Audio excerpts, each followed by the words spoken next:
Hi, welcome to Healthcare's Missing Logic podcast, episode 111. Today we have a very special guest, Dr. Katie Eliot. Now, when Tracy and I coach healthcare leaders on well-being and caring for themselves, they often want to know how to improve their eating habits so that they can have more well-being. Well, today we went to the expert. She is delightful and she is very informative, and you're going to enjoy this episode. So stay tuned.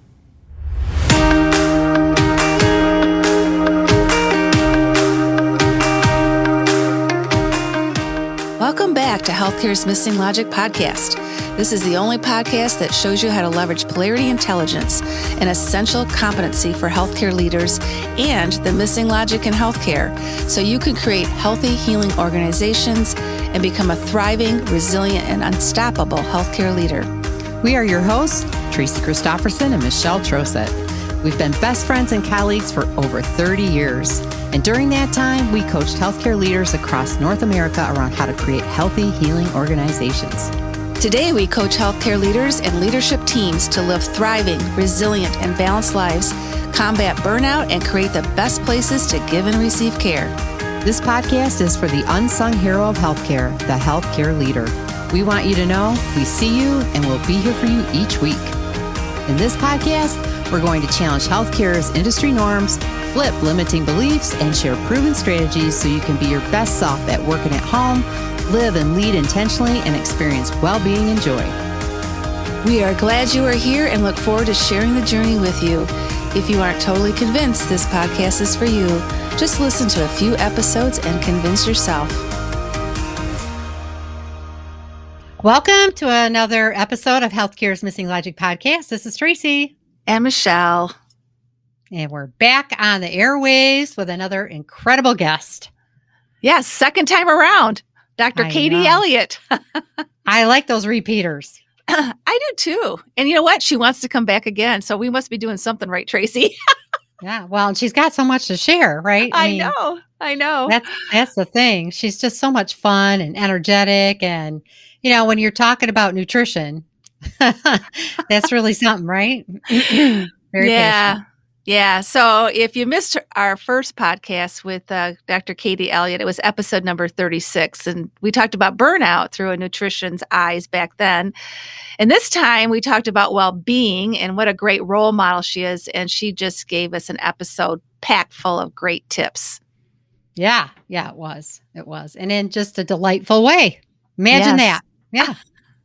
And one of the reasons we have her on is because, healthy eating, healthy nutrition, healthy diet, whatever word you want to choose, is something that a lot of people, want to have, especially the individuals that we coach in our coaching programs. That's high on the list of, aspirations and actions that they want to take in their lives to have a more balanced life. And so that was why we asked Katie. She knows all about it. She sure does. Yeah. All right. So how about we introduce you to Katie? And Dr. Katie Eliot is an assistant professor in the Department of Nutrition Sciences at the University of Oklahoma Health Sciences Center. Dr. Eliot's primary area of teaching and research is in the area of interprofessional education and collaborative practice. She has published and presented nationally on interprofessional education topics, ranging from course development to student learning assessment.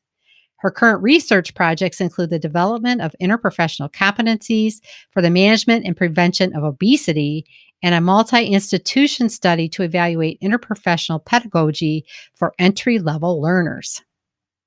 As an advocate for the profession of nutrition and dietetics, Dr. Eliot is highly involved in leadership at the national level. She currently serves as the Academy of Nutrition and Dietetics representative to both the National Academy of Medicine Global Forum on Health Professions Education and the Interprofessional Education Collaborative. She's also the chair of the Interprofessional Education Committee for the Nutrition and Dietetics Educators and Preceptors Council.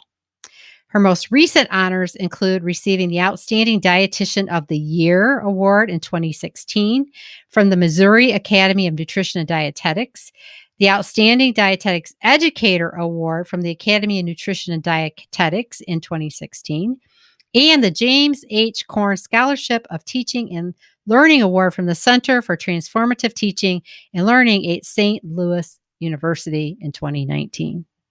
Such an accomplished person, such a lovely lady.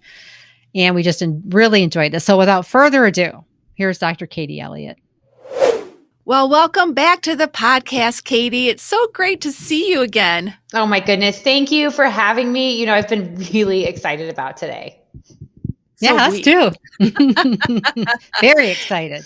Yes. Well, we just have to say welcome back from vacation. That is so awesome. And, good for you walking the talk and living that work-life balance. And there's nothing better than getting away with family and taking that time out for vacation. And so we want to know, and so will our listeners, where did you go? And we want to know what was the healthiest thing you put in your mouth and maybe the most outrageous thing, because Tracy and I, we kind of practice off normal limits during vacation sometimes. Good. And you should.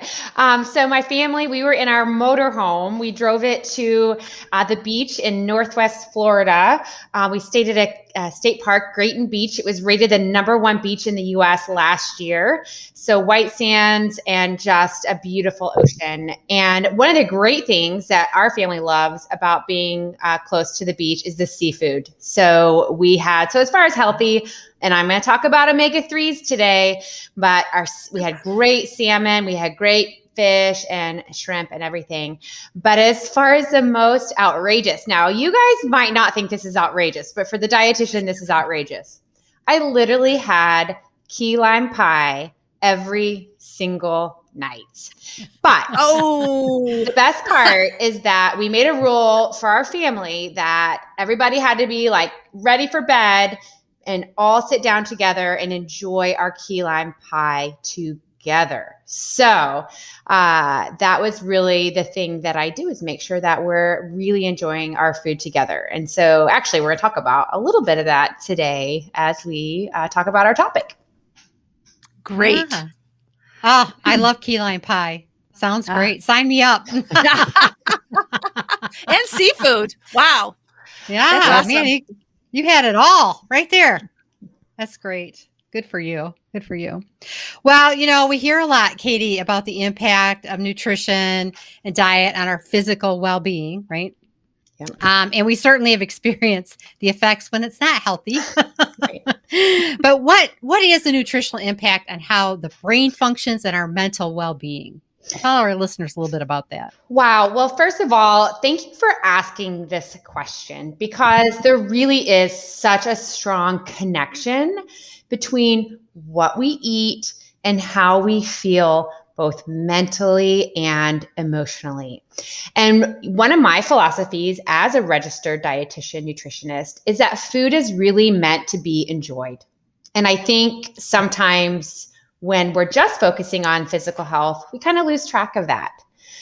Also, on the flip side, sometimes we use food to almost medicate ourselves or, try to play with our emotions. And so really there's a balance between those two, that enjoyment and that physical health and that mental health. And the thing that we'll talk about a lot today is that balance often requires kind of a daily check-in with how we're doing. And so really it's more of a broad spectrum and a broad approach to your entire health, not just, what are these, specific nutrients. Now, if you want me to go into some of the specifics with these connections, people are sometimes disappointed with my answer because I'm not here to tell you there are magical foods to make your brain function better. Wouldn't that be great?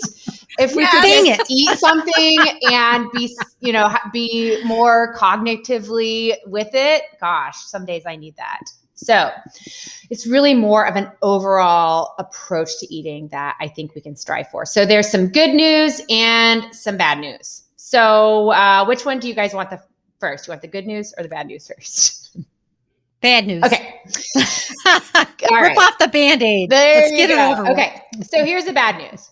Several studies show a potential correlation between a diet that's high in processed foods and both depressive symptoms and anxiety. So this is where we're talking about this mental and emotional health. Now, when I say processed foods, what kinds of things do you guys think of? Frozen dinners. Okay. I love it. Frozen dinner. Okay. Yes. Like something you can pop in the microwave and in 3 minutes you have dinner. Okay, good. Yeah. Anything else when you think of processed food come to mind? Just packaged food. Packaged foods. Things out of a box. Yes, out of a box. A lot of times fast food. Now, all food we eat is processed, but what we're talking about is like ultra processed or highly processed. Now, I'm not here to tell you you cannot eat those foods, because let's also talk about my love affair with tortilla chips. But it's about that balance. Okay. So here's some other bad news. And this is the last of it. And then I promise we'll get on to the good news.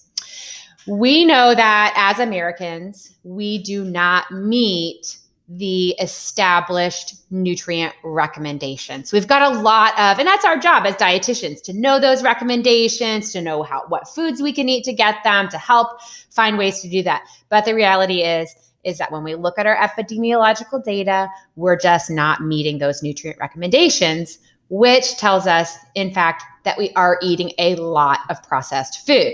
Now, here's a quick little stat for you.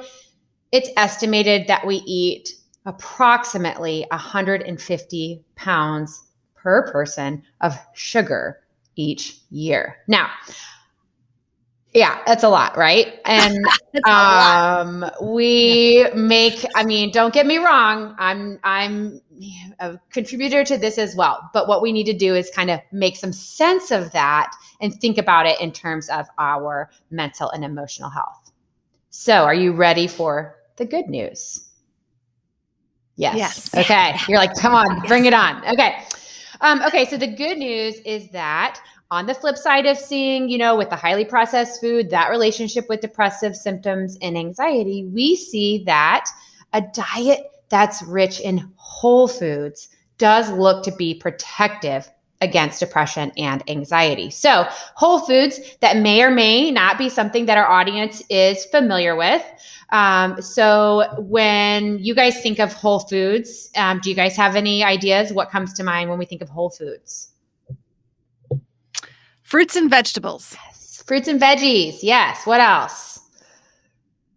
Grains. Whole grains. Yes. Lean meats, fish, nuts, seeds, legumes, things like that. Absolutely. So when we make our diets mostly about those whole foods and have that flip where it's not all highly processed, it's more of that whole foods. Now, here's the other good news. This is the really good news that I remind myself of every day, sometimes every meal, is that it doesn't have to be perfect, okay? Those fad diets that are out there, those crazy diets that are out there make you think that, oh, if I eat this way, this perfectly, I'll be healthy. But the reality is it's more of a lifestyle and an overall approach.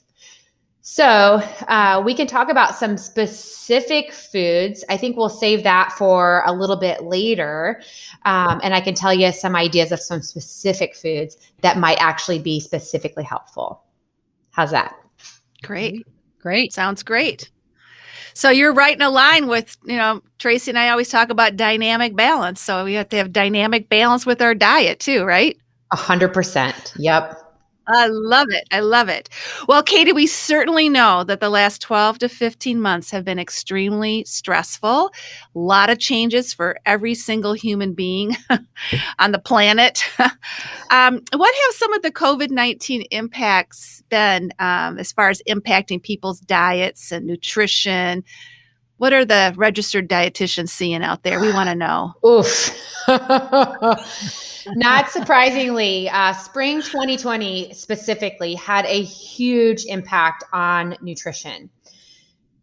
Unfortunately, a big impact was that we were actually eating more processed food. We were using food as stress relief in ways that we had not seen before. I know that in my neighborhood, I saw DoorDash and Uber Eats coming on the regular, right? And I think anytime we eat out, we're more prone to eating more processed foods. We also saw an increase in sugar consumption because we know that when we consume sugar, it provides a temporary and pretty powerful boost in serotonin. So making us have that, feel good, happy feeling. But with that boost comes a crash. And so it's not really a sustainable way to manage our emotions. But the reality is that's what we did. A lot of people did with this pandemic. Now, don't tell me that. I don't want to hear that from you as I'm like, spoon into the Ben and Jerry's, right? But again, that's just what we were seeing. And I think a lot of people can kind of reflect on that and see, how it was with them in their own particular way. Now, here's another funny or fun one that I saw with clients and also just with some of my friends. So a lot of folks simply just ate more food because if you think about your colleagues who worked from home, a lot of folks don't have a home office. And where did they work from? Their kitchen table. What's the kitchen table close to? The pantry, the refrigerator. Never have we been so close to food. And so, people were saying like, I don't know how to not go to the pantry as my coping mechanism, whereas before I might walk down to a colleague's office and chit chat or whatnot. So it was just simply that change in the food environment. Okay. And here's one more that I think a lot of people can relate to is that we saw an uptick in alcohol consumption. I mean, that actually made a lot of headlines. And I'm guessing that again was as a coping mechanism for stress. And I think that's just something that we need to think about and look at because the dietary guidelines for Americans suggest that alcohol in moderation is good, but that is 1 alcoholic beverage per day for women and 2 for men. And what we're seeing in the data is that was actually increased. So it's kind of maybe the elephant in the room, but as a dietitian, it's something that we got to think about and look at for our health. So those would be probably my big 3. I'm sure we all have our own individual stories. And there are some folks, one of the fun things that happened in my neighborhood is that folks started baking bread. And so I had friends bringing over like sourdough starters. And so we've got folks who maybe did a little bit more cooking at home. So it wasn't all bad, but those would be my big 3. Yeah. Well, that makes sense. Yeah. It makes sense that you would see that. Yeah. Yeah. And, looking to the food and the alcohol to rescue, right? From a situation that was, if maybe felt you didn't have any control over. Right. So Yeah, I can certainly see that too. Yeah. Yeah. There's a lot going on there. Right. Well, we work with healthcare leaders around, having dynamic balance between their professional life, their personal life, taking care of themselves and taking care of others. And oftentimes one of the action steps that comes up is they want to have a healthier diet or they want to eat more healthy. But there's a lot of diets out there, right, Katie? I mean, so how do you know what's healthy, right? Like, it's like you hear the latest fad. Oh, this is the new thing, right? And of course, we want instant gratification. We want to have that magic bullet, right? That magic diet that's just going to shed all these pounds. And so, I think everybody's been looking for that for a long time. It's kind of, right out there with the fountain of youth. But anyway, so can you tell us, like, how do we know a healthy diet? And I think you've alluded to a little bit of this, right? So how would somebody know if it was healthy, and what does it mean to have a healthy diet, really? I love that you asked this question. And I love that your comment was that people are wanting to eat healthier, because I really do think it starts there, is having that desire to have what you're eating be a part of, like you said, the dynamic balance and kind of this holistic approach to health. But also, if there were the magic bullet out there, we would have found it by now, right? So it's tempting, but I think, again, it comes back to a healthy diet being one that's high in the whole foods that you love. Okay. I don't want people eating, food just for the sake of eating nutritious food. It has to be enjoyed.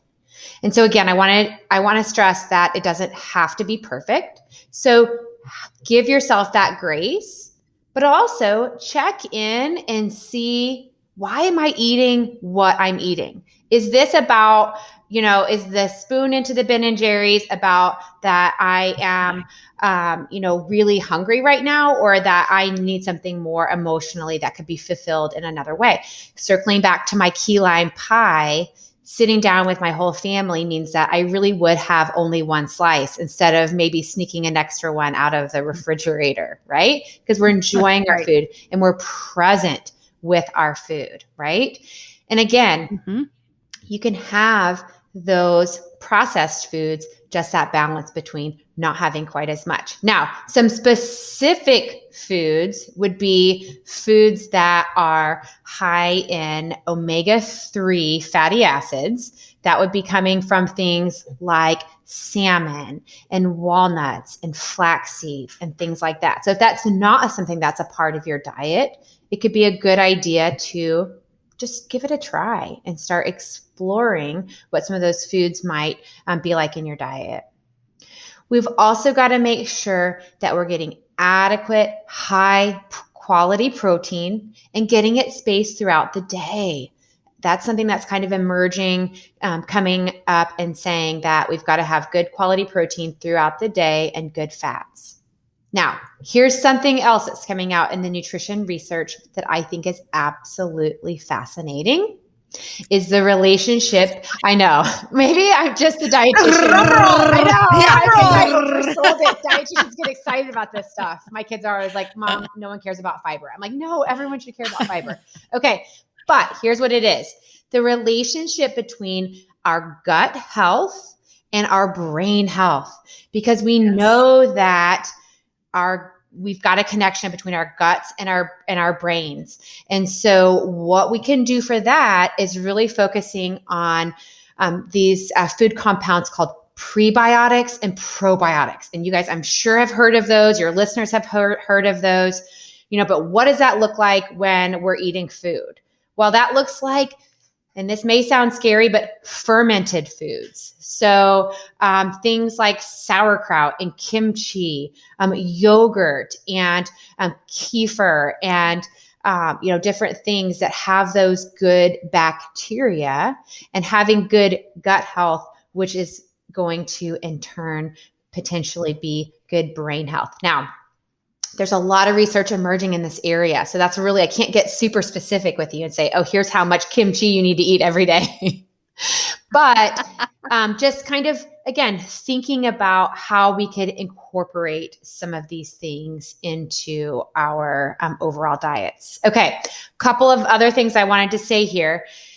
Number one, we've also got to acknowledge that for a lot of folks, that COVID caused a financial strain on their lives, right? And so very often what that can look like, and maybe we're talking about, our listeners, or maybe we're talking about the patients and the populations that your listeners care for, is that food insecurity has been on the rise during COVID.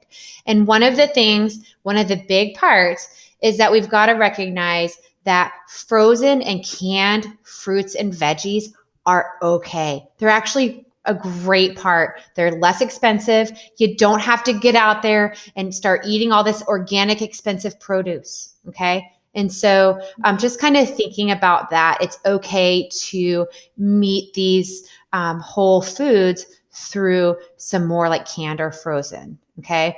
And so I think we just need to acknowledge that.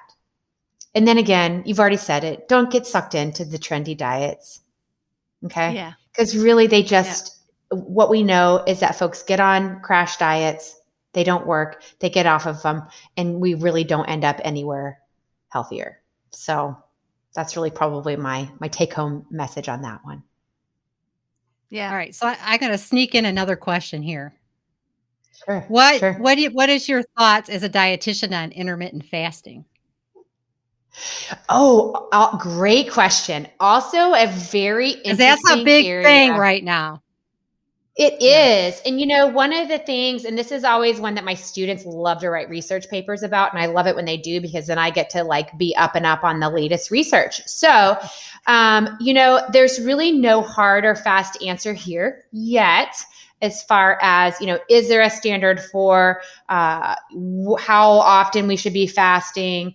How long should it be? Should we just be fasting from food? What exactly does this look like? But there is some promising research for some folks that intermittent fasting could be good for things like blood sugar control, et cetera. So I'm giving you kind of a broad-based answer here. I'm not going to tell you that it's bad, but you probably want to talk to a registered dietitian, work with your physician on whether or not this is something that you'd be interested in, and that would be healthy for you. Now, personally, intermittent fasting has never worked for me because I love to eat. I could not, you don't want to be around me if I'm fasting. I'm not very friendly. So that circles back to, is this a healthy diet for you? It's not a healthy diet if nobody wants to be around you because you're hungry. Because you're hangry? You're hangry. Did you get hangry? Exactly. Hangry. Exactly. Yep. Great question. That is a great question, because Tracy's right. You hear more and more about that as well. And I think it's really important for us to all keep our eyes and ears out on what's coming out with the gut health, brain health, because that's fascinating research and something for us all to pay attention to, for sure. Absolutely. Yeah. Hi, it's Michelle, and we're going to stop and get right back to this episode in our conversation with Dr. Katie Eliot. We wanted to stop here and let you know we are hearing from healthcare leaders from all over the country about how exhausted they are as they enter another COVID-19 surge and with limited resources this time around. That is the reason we have quickly transitioned our Ultimate Dynamic Balance Bootcamp to the Leadership Survival Bootcamp. Yes, you heard me right. These times call for a survival strategy that will get you through the next 6 months and enable you to be resilient, feel healthy, and have impact. Go over to MissingLogic.com/new-events to learn more and register now.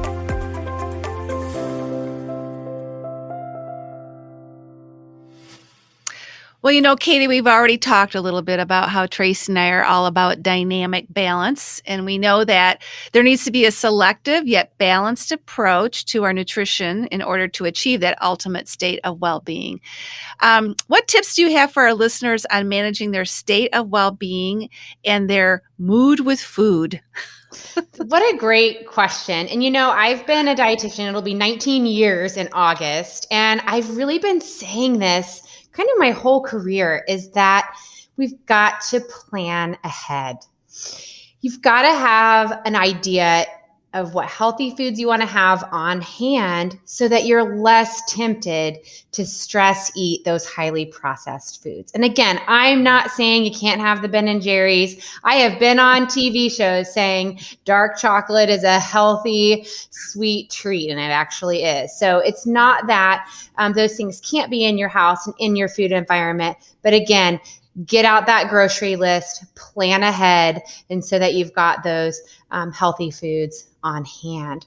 Here's the other thing that I think is really important to the conversation about nutrition, and this is where that term balance really comes back into play.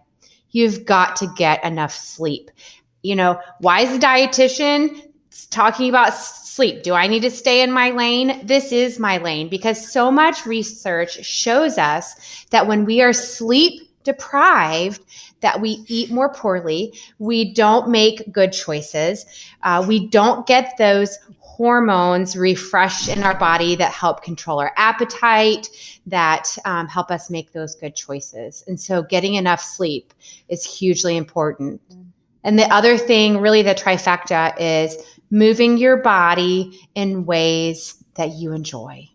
I'm not saying you gotta, start CrossFit or marathon training. But I am saying you gotta get up out of the chair and do something that you enjoy. And maybe right now that, things are opening back up, with other folks if you can safely do so, because I think, again, that has so much to do with our mood. So if you can find those things, or if you've got a pet that you can walk, just get out there if you've got a safe place to do so. So, really planning ahead, getting good sleep, and moving your body in ways that you enjoy. Okay, that make you feel good about your body and about who you are. And I think those are some excellent, excellent first steps on keeping that dynamic balance. Oh, that's awesome. Those are great tips. It's actually, we always say, sometimes you're not seeing the whole picture. And so you're really just tying, it's not just about diet. It's definitely impacted by your sleep and your movements, and everything's connected, right? Yeah, absolutely. Yeah. And I have, my secret weapon is I send my husband to the grocery store. Yeah. When I have to do the grocery shopping, I'm tempted to pick up the not so, good. I don't pick up. Definitely don't go to the grocery store hungry, because you know what happens then. The food starts talking to you, like it literally says your name, like the donuts are screaming my name. Yes. I know.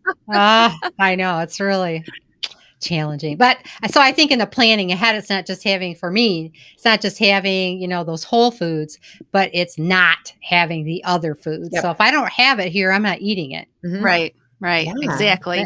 That really helps me when I plan that way. And tapping in, Tracy, I love that you're saying this is what helps me, because it's not going to be the same for every person. That's why these fad diets, they don't work, is because we are all so unique and so different. And, you mentioned your husband, like we have family dynamics. We've got other people that we're in community with. And so I think tapping into those things, Tracy, like you said, I know that this is that works well for me. And sometimes we can stray away from that. And so we just need to come back in and check in with ourselves and check in with our people. So, yeah. Well, and I think too, one of the things that we encourage, the healthcare leaders that we work with is a lot of reflection, right? Like every week. Mm-hmm. So how am I doing with this? Mm-hmm. Like if I have healthy eating on my list of actions, how am I doing with it? Right. And I love that you brought up, sometimes you got to just reflect. Mm-hmm. Like, why do I want the Ben and Jerry's right now? Why am I wanting to eat that whole bag of tortilla chips? Where's that coming from? Right. Where is that coming from? Exactly. Yeah. So I think it's just knowing yourself, reflecting on that stuff. I think that's just really important. Oh, it's just so awesome. And I just love the way you deliver your message. You just have so much energy, and it just makes so much sense. And it's just lovely to be with you. Okay. Now, things have changed a little bit since we were with you last time. And, we have some new things that we do at the end of our episode, and they're called the missing questions, Katie. So we're going to ask you a few questions now. You don't have to have a degree in rocket science, okay? Okay, good. I wasn't nervous till right now. No, nothing to be nervous about. Just, we get to know you as a professional and all your expertise in that realm. So we'd like to just have our listeners get to know you as a person a little bit, and some, just some things about you and how you roll, Katie. Okay. So I'm going to ask you a couple questions, and then Michelle's going to ask you a couple questions. Okay. Great. Just answer from your heart, just whatever comes to you. Okay. Let's do it. So the first question is, grit is one of the outcomes from when we work with healthcare leaders with our dynamic balance effect. And one of the outcomes they get is they get more gritty. So we wanted to know from you, like, share one of your most gritty moments in your life. Oh my goodness. Okay. So I told you I wasn't going to talk about this, but now I'm going to have to. So I was diagnosed with breast cancer back in February. And as you know from my previous interview, I'm a marathon runner. And my doctor, my whole team, and I talked about, what are your goals? And my goal was, I am not going to stop running. And so I've been running. I did a half marathon after my second dose of some really nasty chemo. And my whole team is behind me running the Oklahoma City Marathon on October 3rd. So it's been not real pretty, but it's been gritty. So, yeah. And you can even see in my background, some friends framed a picture of me with my bald head, but running a half marathon. Yep. Oh, that's just awesome. Amazing, Katie. Amazing. It is Thanks. amazing. Thanks. Yeah. Definitely gritty. Definitely gritty. Definitely. Okay, one more question. Who saw potential in you before you saw potential in yourself? Oh, I love this question because really I would not be where I am professionally or personally if it weren't for my mentors. In fact, an exciting little tidbit is that on July 1st, I will start my new promotion to associate professor. And there's no way that I could have been here without an incredible team of folks cheering me on, leading me. But that first person I truly believe was Dr. Alan Knehans, who we call him the beloved Dr. K at the University of Oklahoma Health Sciences Center, was my thesis mentor and really said, this girl's going somewhere. And we stayed in touch. And then I had the joy of getting to work for him for a couple of years before he retired in January. And I know that you guys met Dr. K as well a couple of months ago. And so, really, I think it's that he saw potential in me and people have seen potential in me when I didn't even see it myself. So, gosh, thanks so much to him. And I'll have to share this with him so he can listen to it. Yeah. Congratulations. Yes. Thanks. On your promotion. How exciting. Yeah. That's very exciting. Yeah. Good for you. Okay, Katie, I'm going to ask you a couple questions now. The first one is, what do you do to keep yourself balanced? Michelle, that's a great question and I think that's why, in part, I was so comfortable with talking about the recommendations for planning ahead, getting good sleep, and moving my body, because that's really what I have lived by. And honestly, I think that's what keeps me feeling good and being able to be present for my people. And when I say my people, it's my family, it's my coworkers, it's my students, all the things that I am called to do. And so when one of those gets out of whack, like out of balance, I can tell. And so then it is time to check in and recharge and reflect on that. Mm-hmm. Yeah. Wow, what a great role model you are. Really, and I don't do it perfectly. Great. That's also why none of us do. Yeah, I was real comfortable with saying we give some grace. Yes, right. Yes, absolutely. Right. Well, we always like to close with a question about polarities. So, one of the principles of polarities, as you know, Katie, is all of us have a preference pole, right? So we all understand, how polarities work and that they're both important and both, approach, but all of us have a preference pole. So I'm going to share a polarity with you, and I want you to tell our listeners and us what your preference pole is. Okay. Ready? Yes. Okay. Self and other. Self and other, like taking care of myself versus taking care of other people. Okay. I don't know if there's a right or wrong answer here, but I would say self. I'm super good about taking care of myself because, I'm a huge fan of the quadruple aim and of putting on the oxygen mask and taking care of myself as a way of taking care of other people. And I almost feel a little guilty saying that because, I'm a mom, I'm a spouse, I'm a colleague, but I got to do the things first. So, yep. That's the perfect answer. Is that okay? That's what we're trying to help people understand, right? Okay. There's nothing to feel like guilty the right about. answer was other people. No, it's probably the most common answer, but it's not necessarily. Yeah.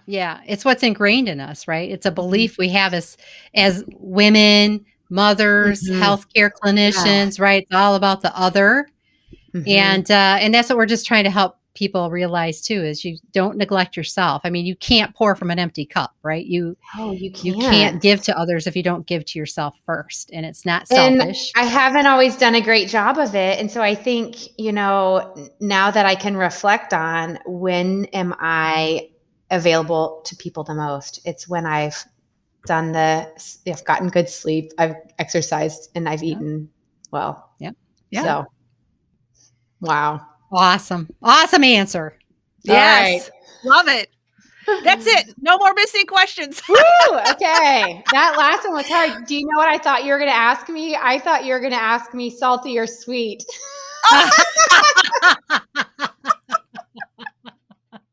So that would have been That's great. That's great. Definitely a both and. Yeah, for sure. Yeah, for sure. But also sweet for me. So there you go. Wow, goodness. Thank you guys. Katie, thank you. It is just a joy to be with you. Just a joy. And always learn so much. And I agree with Tracy. Just love the way you deliver your passion. And, congratulations on your 19 years and your promotion. And we've learned a lot of new things today. So thank you. Awesome. Yeah. Thank you guys. I learned new things from you and get a lot of joy from being with you ladies. So thank you. Yeah, you rock. You rock. You do. Can't wait to have you back again. Awesome. Any closing comments before we end our session?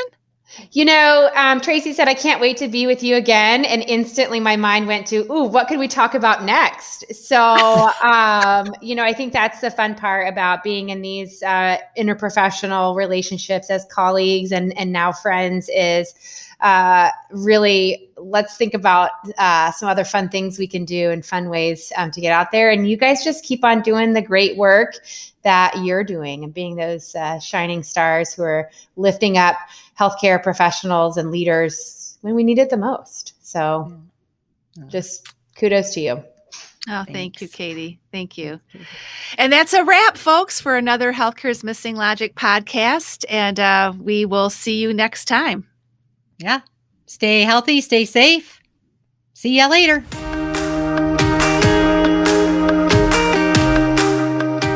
We hope you enjoyed this episode of Healthcare's Missing Logic podcast, now a top-rated podcast for healthcare leaders. Please share this podcast with other healthcare leaders and anyone else you think would benefit. We are certain that if you found value in it, they will too. If you haven't already done so, please hit that subscribe button so you don't miss any episodes. And also, it would mean the world to us if you took a quick moment to leave a rating and review on Apple Podcasts, Stitcher, or your favorite podcast player. It helps to get the word out about our podcast and incredible guests. Be sure to subscribe to our YouTube channel if you want to watch our podcasts. You can also follow us on our Missing Logic social media channels, LinkedIn, Instagram, Facebook, and Twitter. Until next time.